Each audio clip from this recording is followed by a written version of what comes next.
Never did relate well to other young kids because I didn't know any of their games or anything they did, and I could do things they couldn't do, and they could do things I couldn't do, and you better all be alike or you don't get along very well.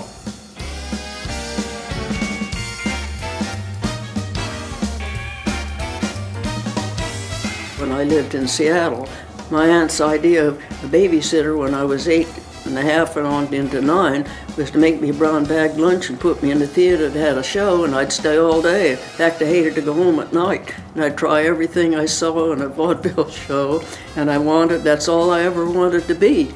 And so my mother said, no, I need formal education, not formal dancing teacher, even if I was going to break my neck, and that's what the dancing teacher said I do. So she let me wash her dishes and scrub her floors on Saturday, and she gave me my lessons from the time I was 9 or 10 on till I was 17. I'd go without eating to save money, and I'd try to do my own hair to save money.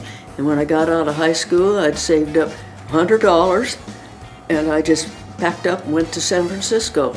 Started walking up Market Street, and I put in my application at all the theaters on Market Street, and I went to see my aunt that night, and that night I got an offer of 3 jobs. Next day I went to work, because I didn't want to be in the chorus all my life, because it's very confining, and you're not going anyplace. You learn the business. The shows are great, but you need to know the business.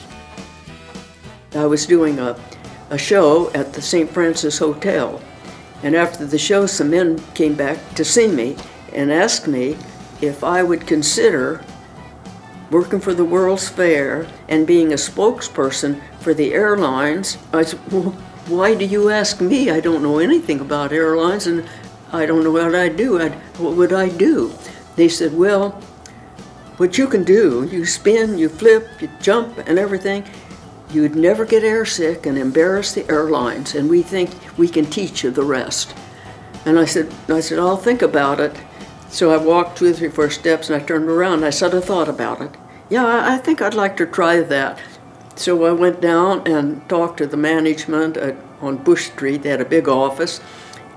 So they decided that I was going to be the one.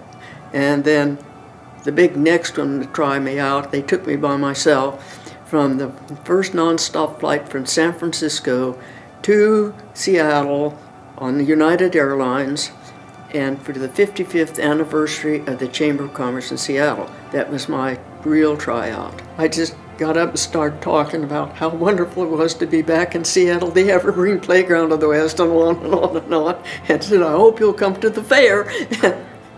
So they wrote me a good report, and then the next invitation I had was to New York. And from there on, my position was made. We visit every governor and every mayor of every major and minor city, of anyone that had a commercial airline strip near the Capitol or wherever the mayor's office was. And all are wonderful celebrations in the East and the South. And I was on the road. It was just a fascinating job, and I really liked it. 100,000 passenger miles. That's the way they measured it in those days.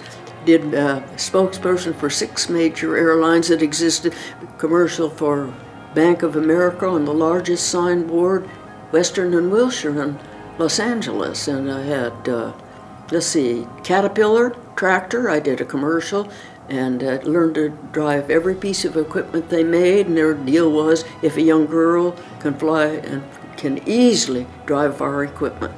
But you see, people were afraid to fly, and they were flying empty. And this was why they needed a spokesperson and a young person, because if they couldn't see anything wrong with it and could enjoy it and tell how much fun it was, it would look better. And women would not fly, and they did not want their husbands to fly. It was not easy to get those airlines started, and I admire the founders of those airlines more than you could ever imagine.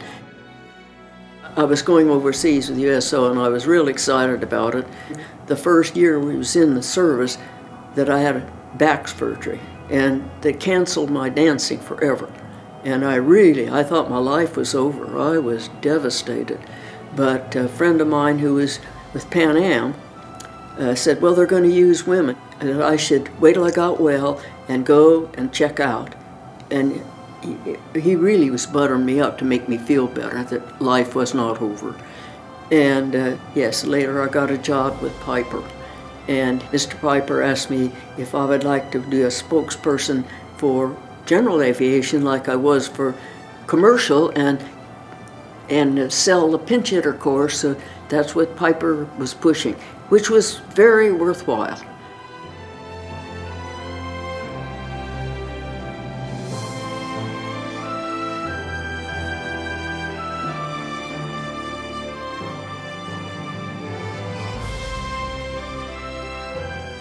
Dream my wildest to have imagination ever. If it hadn't been disaster in my life, I probably never would have thought I could do it.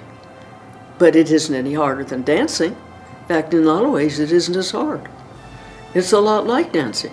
You taxi up to the runway to get your clearance. It's just like waiting for your intro.